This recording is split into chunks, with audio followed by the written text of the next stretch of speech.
Good afternoon, everyone. The beginning of the end of the pandemic started with the leadership of President Trump.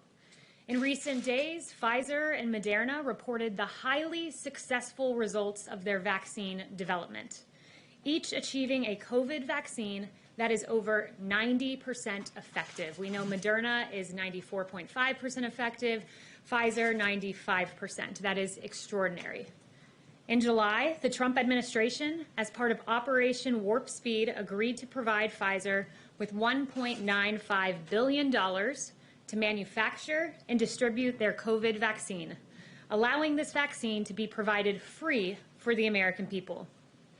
While Democrats were pursuing a highly divisive and entirely baseless impeachment endeavor as far back as January 13th, this president, the Trump administration, and the National Institute of Health was partnering with Moderna and working on this vaccine for the American people. But that's not all. This administration has remained engaged on the development and distribution of a safe and effective vaccine throughout the year. Began in January and continued thereafter. On May 15th, Operation Warp Speed was launched. On September 16th, we released 2 documents outlining a strategy to deliver a safe and effective vaccine. These documents were the strategic distribution overview and the interim playbook for state, tribal, territorial, and local health programs and partners. On September 23rd, we provided $200 million to jurisdictions to support plans for eventual distribution. On October 14th, we provided $31 million to Sitvia for vaccine-related consumable products. On October 16th, we made agreements with CVS and Walgreens to administer vaccines to residents of long-term care facilities. On October 21st, under the PrEP Act, we issued guidance authorizing qualified pharmacy technicians to administer the vaccine. On October 30th, we announced that McKesson Corporation will produce, store, and distribute vaccine ancillary supply kits on behalf of the Strategic National Stockpile to help healthcare workers who will administer the vaccines. And on November 12th, we announced the partnership with large chain pharmacies and independent regional ones to deliver safe and effective vaccines. The unprecedented response to this pandemic has already saved many American lives. And as you can see, this timeline was ongoing. This was a long process and one that we are very proud of. Now, with multiple safe and effective vaccines just around the corner, we urge all Americans to wash your hands, socially distance, wear a mask when you cannot do so. And with that, I'll take questions. Kevin. Kayleigh, thanks. I'm going to ask you a question that I'm asked fairly often away from the White House, and that is with respect to what Rudy Giuliani and the legal team on the campaign side had to say yesterday. People asked, let's suggest that, yes, there is evidence of fraud, irregularities, even malicious intent with respect to vote totals. The question is, what then would be the pathway or strategy to overturn what the campaign believes is a flawed election? Are we talking about a judicial pathway? Are we talking about a legislative pathway? And a follow-up, how soon might Americans be able to get their hands on a COVID vaccine? Yes, so to your first point, I would say this. There's been multiple pieces of litigation filed across the country by various individuals, the campaign and others. I will leave it to the campaign to make those determinations as to how to proceed. But the president's been very clear. He wants every legal vote to be counted and to make sure no illegal votes are counted. But with regard to a vaccine, we believe that there will be 40 million doses available by the end of the year. Again, this is extraordinary. This is the fastest vaccine in history by fivefold. It's really extraordinary progress. You've heard Dr. Fauci, among others, say that, and it was only made possible because of this president who said at the same time I'm pursuing a vaccine, I'm going to do something novel. I'm going to manufacture it. So many American lives will be saved thanks to President Trump and the great work of Operation Warp Speed. Can I follow up one more? Just one thing about the COVID vaccine. Is there a concern inside the White House that a lack of working with a potential or presumptive President-elect Biden team will somehow slow down the distribution of the COVID vaccine? Yeah, I'm glad you asked that question. It's an important one, and not in the slightest, because in fact, I did hear the former vice president say yesterday he was concerned about not being able to distribute a vaccine. He shouldn't be. Maybe he hasn't seen, but we have publicly available that plan that I mentioned in my opening. It's the COVID-19 vaccination program, the interim playbook for jurisdiction operations. This is publicly available if the former vice president would like to read through it. Beyond that, I would say that we've already, going back months, partnered with the 64 jurisdictions in this country to make sure that they each had individualized distribution plans. Those have been assessed. Those have been made certain that they're good and operational. So this work has been ongoing. There's a distribution plan in place, which is why you heard General Perna say yesterday that within 24 hours of getting that EUA, the emergency use authorization, we will be able to distribute this all across the country. When are you going to admit you lost? Yes, Kevin? Yeah. Sorry, Mario. Okay. Thanks, Kayleigh. What is the president planning to discuss this afternoon with the two Michigan lawmakers? And will he ask them to have the state legislature appoint electors who will support his reelection? What's the nature of that meeting? So he will be meeting later on. This is not an advocacy meeting. There will be no one from the campaign there. He routinely meets with lawmakers from all across the country. When will you admit you lost the election? Kayleigh, at what point does the president concede the race and allow for a proper transition to the Biden team? So right now there's ongoing litigation. There are, what we know, 74 million Americans that voted for this president. That's more votes than any president has gotten in history.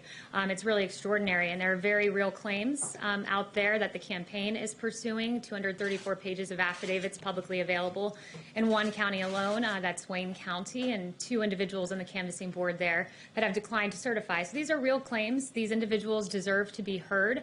This was a system that had never been tried in American history, mass mail-out voting.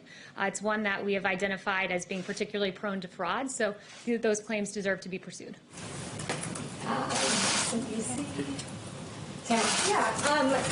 anyone from the White House spoken with GSA, with the director of GSA, about the timing of ascertaining who the next president will be, and has any pressure been applied to her?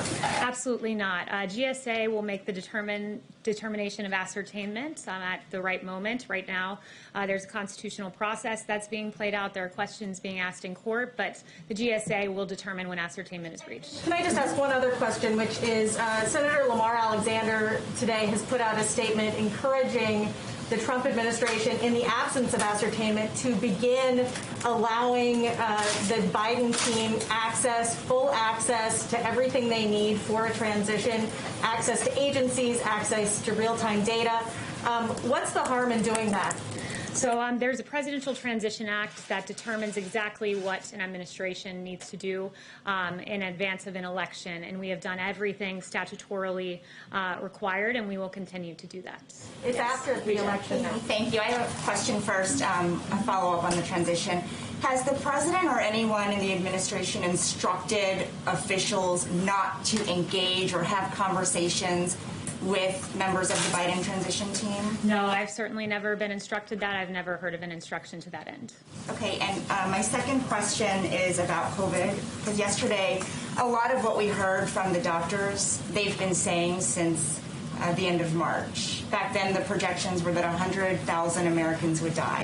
Now, as you know, we've surpassed that by 2.5 times.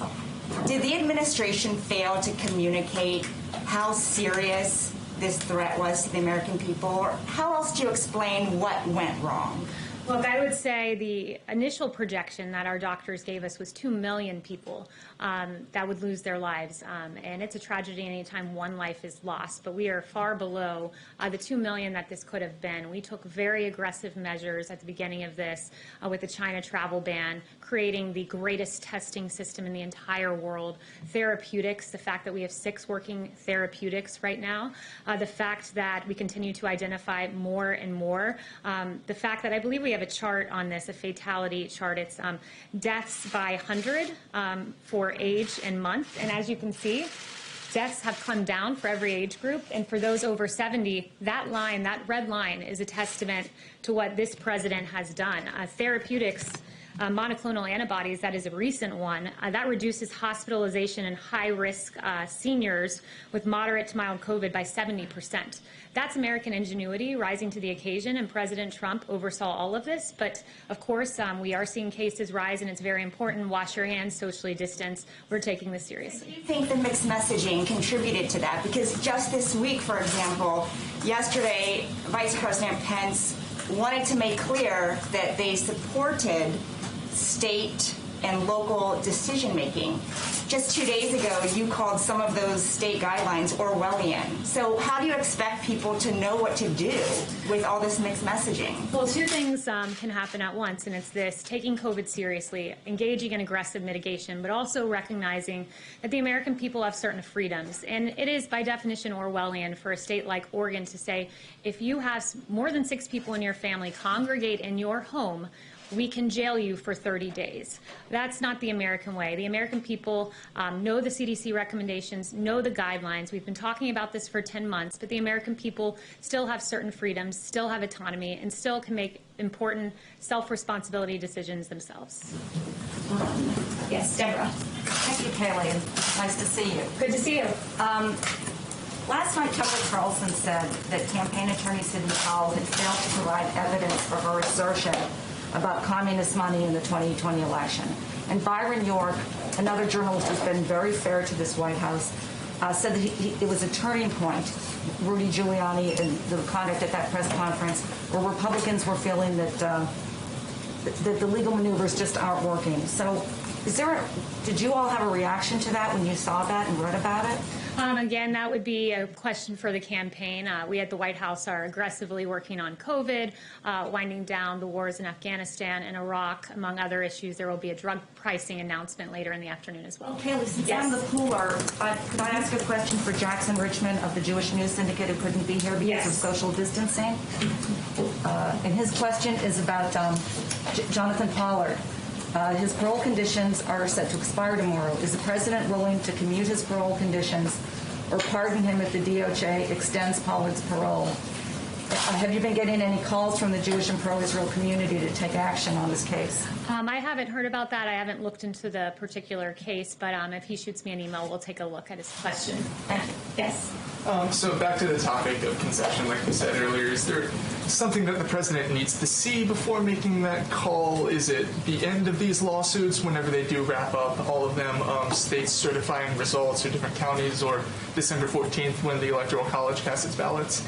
Look, the president, again, is pursuing ongoing litigation, taking it day by day, and we'll wait for that litigation to play out. So just to clarify, it's the end of that litigation that we would need to see before getting a call? There's an entire constitutional process of electors casting their ballots, and I will leave that to the president. Yes.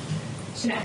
Thank you, Kayleigh. Contrary to the court of media opinion, there is real-time data showing vast irregularities in the voting system that we have watched over the last few weeks. I asked this question of the campaign, and I ask this of you now, the White House. Where is our FBI in this entire scheme? Are they looking at any of the evidence that this White House or the campaign have presented in terms of real-time data evidence of voter irregularity?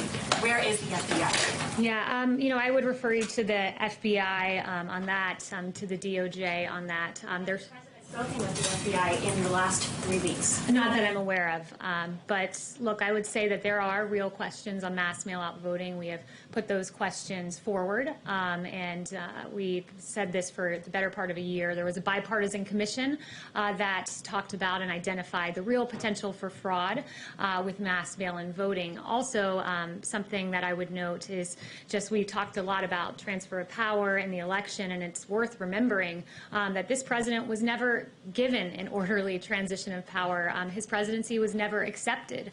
In fact, before his election, we know Crossfire Hurricane was launched by Peter Strzok to pursue a baseless allegations about the president's ties with Russia. That's before he was president, trying to subvert the will of the American people. We know in August, Peter Strzok wrote a text message about an insurance policy against a Trump presidency, once again trying to silence the voice of the American people.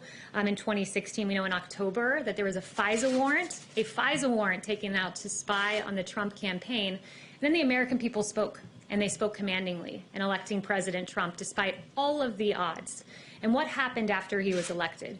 You had 70 lawmakers say we're not coming to his inauguration, Democratic lawmakers. You had Elizabeth Warren saying we're going to attempt to obstruct the Trump transition by urging the Government Accountability Office to investigate the incoming Trump transition. In January of that year, you had President Obama have a by-the-book meeting where they talked about the Logan Act, using that act to go after Lieutenant General Michael Flynn.